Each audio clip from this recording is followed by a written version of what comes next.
سکون و وقار کے ساتھ بیٹھ کر حضرت والے کے بیان کو مستفید ہو، اس کے بعد حضرت دعا فرمائیں گے انشاءاللہ۔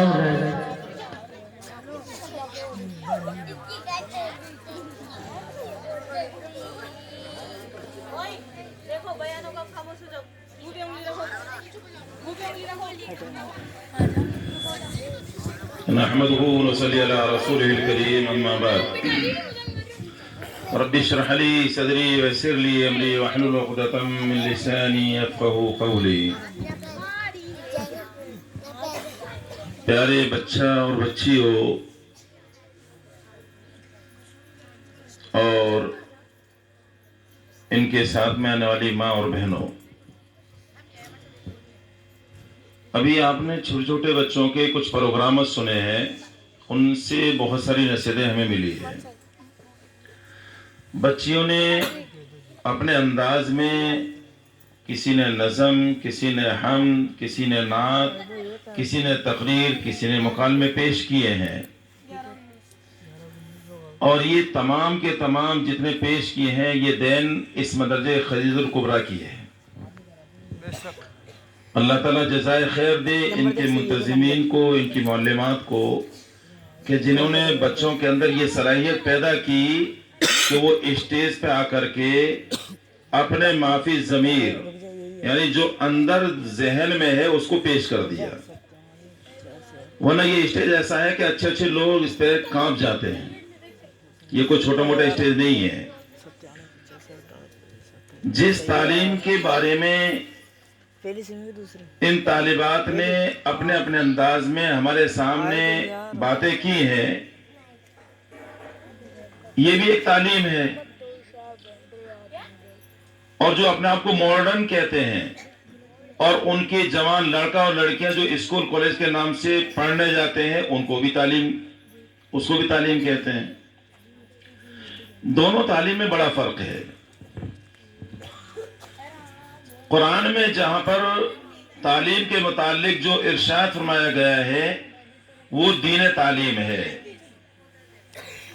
جو ہر شعبے کے اندر ہم کو کام دیتا ہے۔ ہماری بچیاں یا ہمارے بچے اگر قرآن مجید پڑھے ہیں تو نماز میں اسی کو پڑھیں گے، تلاوت میں اسی کو پڑھیں گے، اگر گھر کے اندر کسی کا انتقال ہوگا اس میں اسی کو پڑھیں گے، اس کے لیے ایصال ثواب کریں گے تو اسی کو پڑھیں گے۔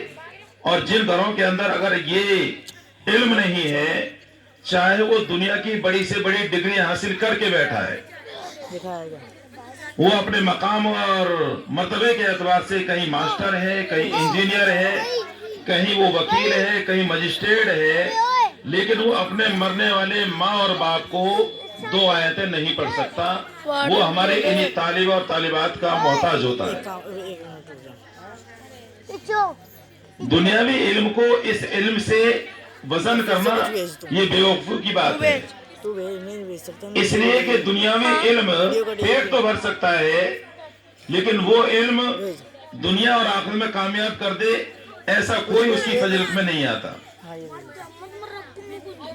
جس علم کا چرچا ہماری بچیاں کر رہی تھی، یہ علم دنیا میں بھی کام دیتا ہے اور آخرت میں بھی کام دیتا ہے۔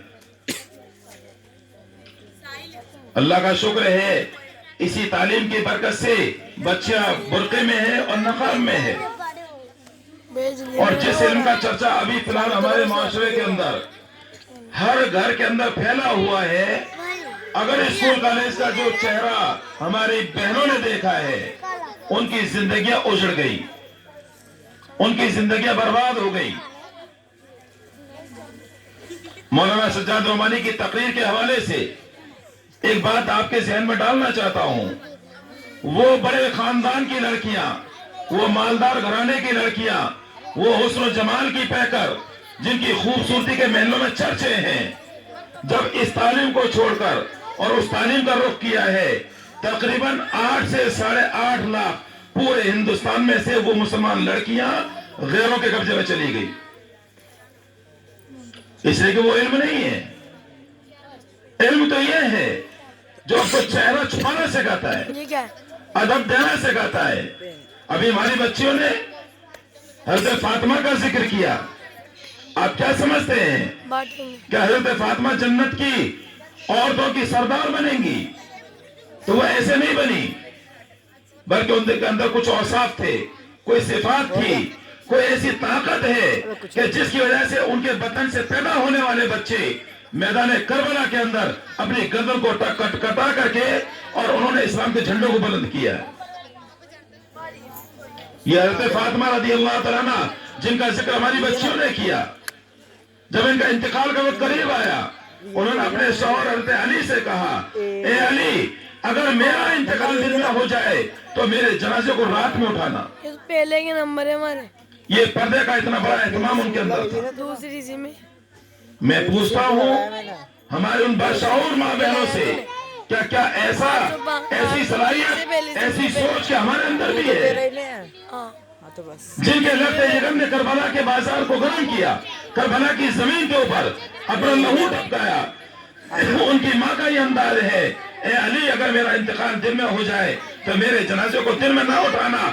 ایسا نہ ہو کہ میں نے زندگی میں پردہ کیا اور میرے مرنے کے بعد میری لاش کو دنیا دیکھے، میرے جنازے کے اوپر نظر ڈالیں، تو لہذا میرے جنازے کو رات کے اندر اٹھانا. جناب نبی کریم صلی اللہ علیہ وسلم کی